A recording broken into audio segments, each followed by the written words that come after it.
Student, good morning. आज मैं आप लोगों को हिंदी थर्ड लैंग्वेज में हिंदी ग्रामर पढ़ाऊंगी।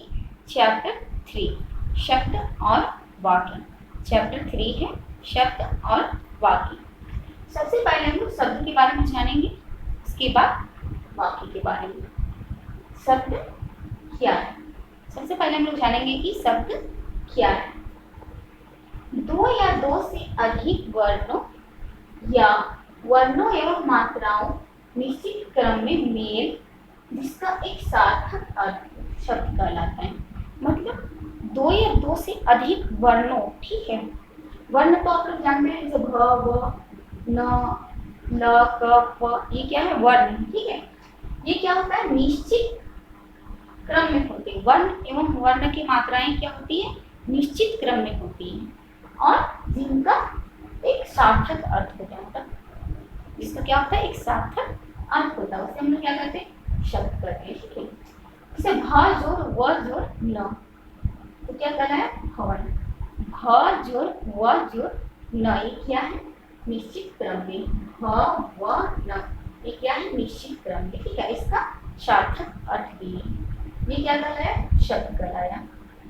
ठीक उसी प्रकार यहाँ पे देखिए, न जोड़ व जोड़ भ, न जोड़ व जोड़ भ, ये क्या है? वो नौ। तो दोनों से क्या बना? नौ। ये क्या निश्चित क्रम में है? नहीं है।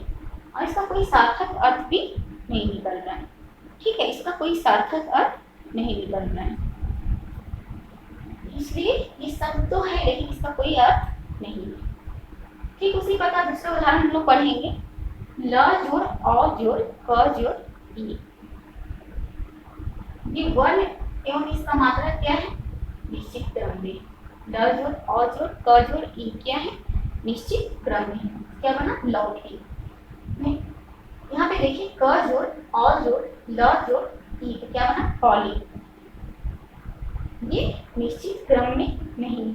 कौली का कोई अर्थ नहीं निकलता है, लेकिन लौकी का अर्थ निकलता है, ठीक है। लौकी का क्या निकलता है? अर्थ निकलता है। इसलिए ये क्या है? इसका सार्थक अर्थ निकल रहा है, इसलिए ये शब्द है, पूरी तरह से शब्द है। लेकिन ये भी शब्द है लेकिन इसका कोई अर्थ नहीं निकल रहा है। अब हम लोग पढ़ेंगे शब्द के प्रकार। शब्द के 3 प्रकार होते हैं: सार्थक शब्द, निरर्थक शब्द और ध्वनि वाले शब्द। पहला क्या है? सार्थक शब्द, दूसरा निरर्थक शब्द, तीसरा ध्वनि वाले शब्द। सबसे पहले हम जानेंगे सार्थक शब्द। सार्थक शब्द क्या है? ठीक है, जिन शब्दों का एक निश्चित अर्थ होता है। जिन शब्दों का क्या होता है? एक निश्चित अर्थ होता है, उसे हम लोग क्या करते हैं? सार्थक शब्द करते हैं, ठीक है। जैसे यहाँ पे हो गया मकान, पानी, दूध। अगर हम लोग मकान का उच्चारण करते हैं, मकान का उच्चारण करते ही हम लोग को मकान का चित्र सामने समझ में आ जाता है कि मकान का चित्र कैसा होता है। पानी का भी उच्चारण करेंगे तो हम लोग समझ जाते हैं पानी कैसा होता है। दूध का उच्चारण करेंगे तो हम लोग दूध भी समझ में आ जाता है कि कैसा होता है, ठीक है। इसका क्या होता है? मतलब निश्चित अर्थ निकल रहा है। सार्थक शब्द में क्या होता है? निश्चित अर्थ निकलता है, ठीक है। अब हम लोग पढ़ेंगे दूसरा निरर्थक शब्द। जिन शब्दों का कोई निश्चित अर्थ नहीं होता है उसे हम लोग क्या करते हैं? निरर्थक शब्द करते हैं, ठीक है। निरर्थक शब्द में क्या होता है? इसका कोई निश्चित अर्थ नहीं होता, लेकिन सार्थक शब्द में निश्चित अर्थ होता है। कभी कभी ये सार्थक शब्द के साथ प्रयोग किए जाते हैं। निरर्थक शब्द क्या किए जाते हैं? कभी कभी सार्थक शब्द के साथ प्रयोग किए जाते हैं। जैसे मकान, मकान, रोटी, रोटी, पानी, वाणी। मकान तो सार्थक शब्द है, लेकिन मकान, रोटी, वाणी ये क्या है? निरर्थक शब्द है। अगर हम लोग मकान का उच्चारण करेंगे तो मकान को उच्चारण करने के बाद हम लोग को समझ में आता है कि इसका चित्र कैसा है, मकान कैसा होता है, नहीं समझ में आता। रोटी का ये भी नहीं समझ में आता है, वाणी का ये भी नहीं समझ में आता, ठीक है। इसका कोई अर्थ नहीं निकलता है। तीसरा नंबर हम लोग पढ़ेंगे ध्वनि वाले शब्द। ध्वनि का मतलब होता है आवाज, ठीक है, आवाज वाले शब्द।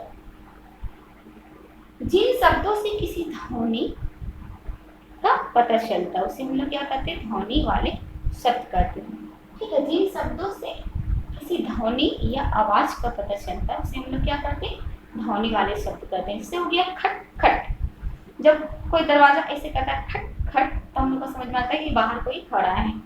टिक टिक, घड़ी की सुई कैसे करती है, टिक टिक, हम लोग को समझ में आता है कि घड़ी का सुई चल रहा है। छम छम, छम छम का आवाज से हम लोग को क्या समझ में आता है कि पायल की आवाज कर यानी कोई आ रहा है। ठीक है, अब हम लोग पढ़ेंगे वाक्य। अब हम लोग पढ़ेंगे वाक्य। शब्द के बारे में हम लोग जान चुके हैं, अब हम लोग वाक्य के बारे में जानेंगे। वाक्य क्या है? ठीक है, शब्दों का एक निश्चित क्रम जिसका अर्थ स्पष्ट हो वाक्य कहलाता है।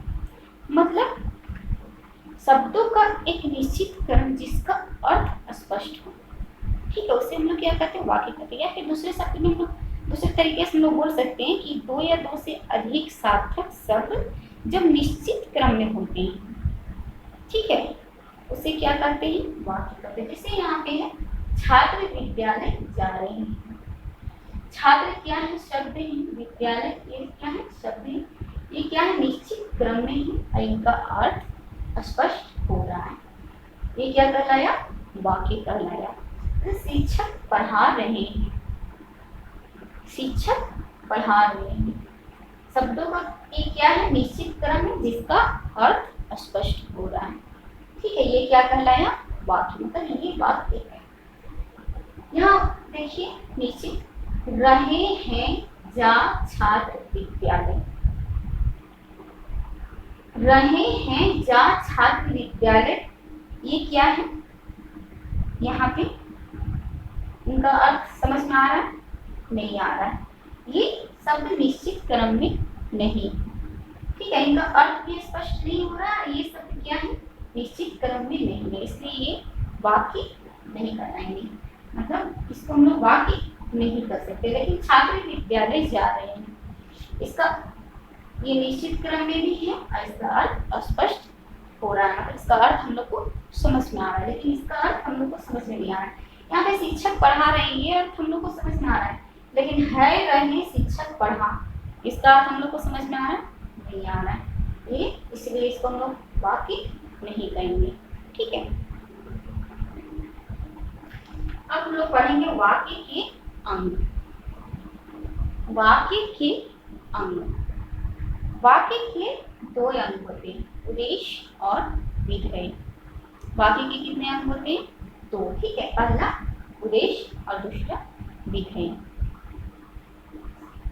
सबसे पहले हम उद्देश्य के बारे में जानेंगे, उसके बाद विधेय के बारे में। उद्देश्य क्या है, वाक्य में जिसके बारे में कुछ कहा जाए, अर्थात जिसके द्वारा काम करने का बोध हो, उसे हम लोग क्या कहते हैं, उद्देश्य कहते हैं। वाक्य में जिसके बारे में कुछ कहा जाए, ठीक है, वाक्य में क्या हो रहा है, जिसके बारे में कुछ कहा जाए या अर्थात वाक्य में जिसके द्वारा काम करने का बोध हो, उसे हम लोग क्या कहते हैं, उद्देश्य कहते हैं।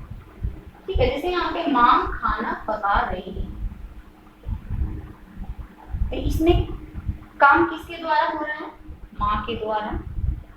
ठीक है, काम इसमें कौन कर रहा है, जो काम करता है उसको क्या कहते हैं, उद्देश्य कहते हैं। ठीक है, किसके द्वारा काम हो रहा है, माँ के द्वारा, यानी माँ काम करने का बोध किस पर जा रहा है, माँ के ऊपर, तो माँ क्या है, उद्देश्य। ठीक है, अब हम लोग पढ़ेंगे विधेय। अब हम लोग पढ़ेंगे विधेय।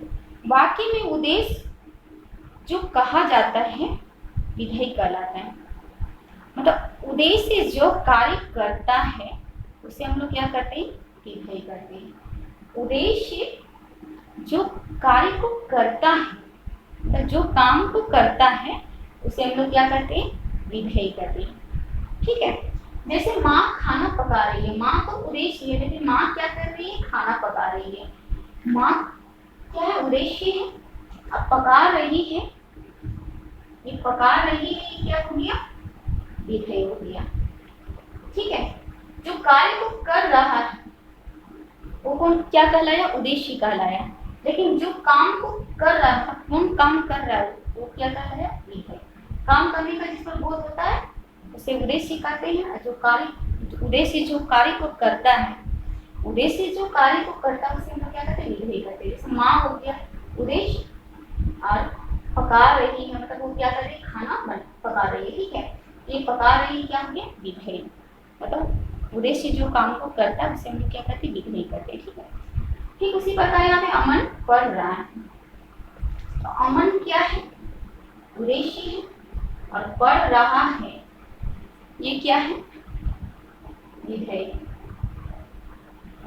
मतलब काम करने का बोध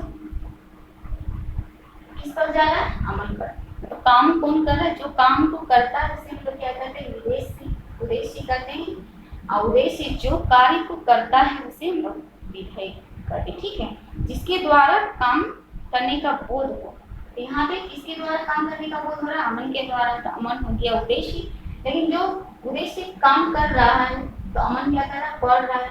तो जो काम को कर रहा है उसे हम लोग विधेय कहते हैं। ठीक है, ओके स्टूडेंट, आप लोगों को शब्द और वाक्य समझ में आ गया होगा। आई होप कि आप लोग ठीक ठाक से समझ लिए होंगे।